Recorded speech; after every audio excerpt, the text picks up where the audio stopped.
Ako si vy predstavujete šťastnú krajinu? Ja som tu šťastný na Slovensku.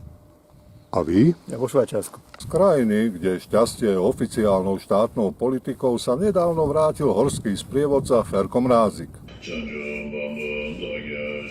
Tou krajinou je druh Jul, nám známejší ako Bhután, kráľovstvo rozlohou porovnateľné so Slovenskom obklopené Himalájami. Má necelých 800 000 obyvateľov a je to krajina, kde sa oficiálne meria hrubé domáce šťastie v 9 oblastiach.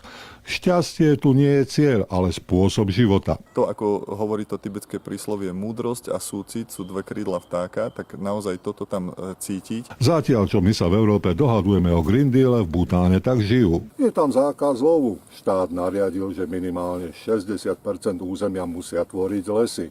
Energia sa vyrába výlučne zo zelených zdrojov a krajina je uhlíkovo negatívna. Je tu zákaz pesticídov, zákaz vývozu dreva, každý druhý deň v mesiaci poslanci a zamestnanci parlamentu hodinu čistia okolie. Prvých turistov do Bhutánu pustili až v roku 1974, ale turizmus je tu regulovaný aj dnes. Limituje aj počet ľudí, ktorí môžu ísť do Bhutánu a takisto limituje aj pohyb cudzích ľudí v Bhutáne. Ďalším limitujúcim faktorom sú peniaze. Za každý deň pobytu platíte $100 plus ostatné výdavky. Komu by sa Bhutáne asi nepáčilo, tak to sú horolezci. Najvyššou horou je tu Gangkhur Paesun s výškou 7570 metrov a noha horolezca tam ešte nikdy nestála. Kvôli tomu, že tie kopce sú také súťaživé, tak nakoniec zakázal liesť na akékoľvek kopce. V kráľovstve sa dejú ale aj veci, na ktoré by sme si ako Európania asi nevedeli zvyknúť. Jednou z nich je vzdušný pohreb, ktorý sa koná na kopcoch. Keď niekto zomrie,